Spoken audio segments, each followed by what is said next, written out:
ഇരട്ടച്ചങ്കൻ എന്ന് പറഞ്ഞാൽ പോരാ, ചങ്കൂറ്റം വേണം. ചങ്കൂറ്റമുണ്ടെങ്കിൽ കുഞ്ഞനന്തൻ വിഷയത്തിൽ താൻ പറഞ്ഞതിനെതിരെ കേസ് കൊടുക്കട്ടെ. എന്താണ് നിശബ്ദമായിരിക്കുന്നത്?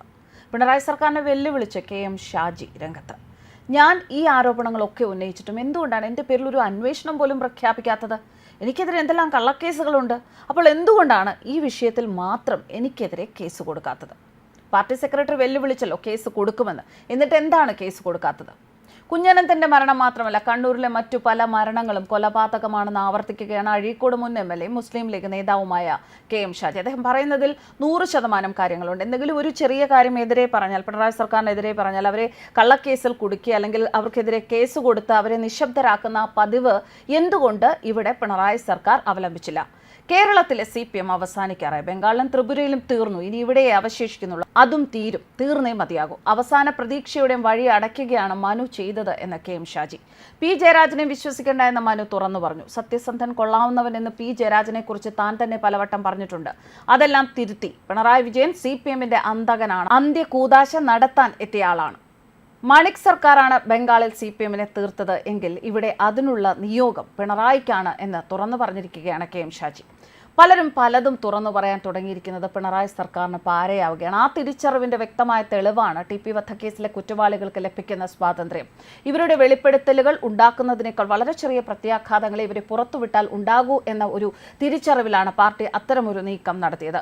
കുഞ്ഞനന്തന് സംഭവിച്ചത് തങ്ങൾക്കും സംഭവിക്കും എന്ന ഭയം ജയിലിൽ കഴിയുന്ന TP വധക്കേസിലെ കുറ്റവാളികൾക്കും തോന്നി തുടങ്ങിയിട്ടുണ്ടെന്ന് ഷാജി പറഞ്ഞു. എന്നാൽ കുഞ്ഞനന്തനെ പോലെ ഇല്ലാതാകാൻ ഒരുക്കമല്ല എന്നും പലതും തുറന്നു പറയുമെന്നും സംഘടിതരായ ഈ കുറ്റവാളികൾ പാർട്ടിയും സർക്കാരിനെയും ഭീഷണിപ്പെടുത്തുകയാണ് എന്നും ഒരു അഭിമുഖത്തിൽ അദ്ദേഹം അഭിപ്രായപ്പെടുകയായിരുന്നു. കുഞ്ഞനന്തന്റെ മരണത്തിൽ ദുരൂഹത ഉണ്ട് എന്ന് പറഞ്ഞത് തിരഞ്ഞെടുപ്പ് രാഷ്ട്രീയം മുൻനിർത്തിയല്ല എന്ന് KM ഷാജി വീണ്ടും വിശദീകരിക്കുന്നു. ഇനിയും പല കാര്യങ്ങളും തുറന്നു പറയേണ്ടി വരും. TP കേസിലെ പ്രതികളോട് സർക്കാരിനും CPMനും അമിതമായ വിധേയത്വമുണ്ട്. മനു തോമസ് പുറത്തു വന്ന് സംസാരിക്കുമ്പോൾ തന്നെ ഇവർക്കുണ്ടാകുന്ന ഭയം എത്ര വലുതാണ് എന്ന് നമുക്ക് ഫീൽ ചെയ്യുന്നുണ്ട്. കണ്ണൂർ രാഷ്ട്രീയത്തിൽ വിശുദ്ധരായ ഒരാളുമില്ല എന്നാണ് മനുവിന്റെ വെളിപ്പെടുത്തൽ വ്യക്തമാക്കുന്നത്. CPMന് വേണ്ടി കൊട്ടേഷൻ രാഷ്ട്രീയത്തിൽ പ്രവർത്തിക്കുന്നവർ പിന്നീട് വലിയ സ്വർണ്ണക്കള്ളക്കടത്തുകാരും മാഫിയയുമായി മാറും. അതിന്റെ ഏറ്റവും വലിയ ഉദാഹരണമാണ് ആകാശ് തില്ലങ്കേരി ഉൾപ്പെടെയുള്ളവർ. ജയിലിലുള്ള ഷാഫിയുടെ സ്വർണ്ണക്കടത്തും കൊട്ടേഷനും നിയന്ത്രിക്കുന്നത് ഇവരാണ്. മലബാർ മേഖലയിലെ എല്ലാ പ്രധാന പ്രശ്നങ്ങളിലും ഷാഫിയുടെ ആളുകളുടെ ഇടപെടലുകളുണ്ട്. TP വധക്കേസിൽ ജയിലിൽ കിടക്കുന്നവരും ഇതുപോലെ വലിയ വെളിപ്പെടുത്തലുകൾ നടത്താൻ സാധ്യതയുണ്ട്. എല്ലാ രാഷ്ട്രീയ പ്രത്യാഘാതങ്ങളെയും മറികടന്ന് അവരെ പുറത്തിറക്കാൻ CPM ശ്രമിക്കുന്നത് അവരെ ഭയക്കുന്നത് കൊണ്ട് തന്നെയാണ്.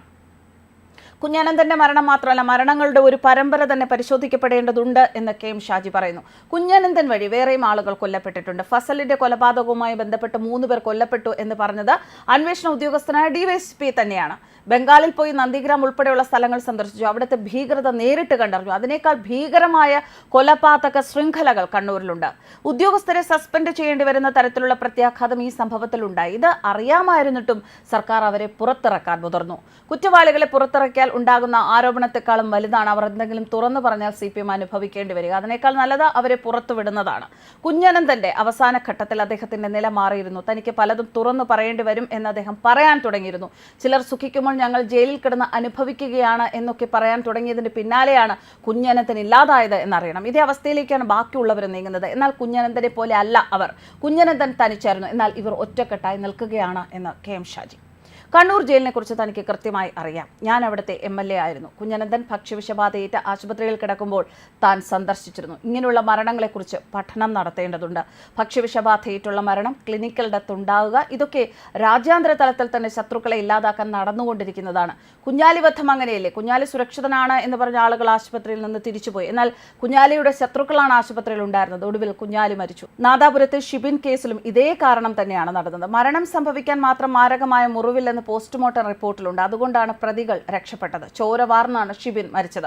എനിക്ക് പറയാൻ പറ്റാത്ത പല ക്ലിനിക്കൽ ഡെത്തുകളുമുണ്ട്. ഈ രീതിയിൽ തന്നെയാണ് കുഞ്ഞനന്തനെ ഇല്ലാതാക്കിയത് എന്ന് KM ഷാജി പറഞ്ഞു. എന്തായാലും KM ഷാജിയുടെ ഈ പുതിയ വെളിപ്പെടുത്തലുകൾ ആരെയൊക്കെ ഇനി ഇരിപ്പുറപ്പിക്കാതാക്കുമോ എന്നുള്ളത് നമുക്ക് കണ്ടു തന്നെ അറിയേണ്ടി വരും. എന്തായാലും അദ്ദേഹം ചോദിച്ച ഒരു കാര്യം കൃത്യം തന്നെയാണ്.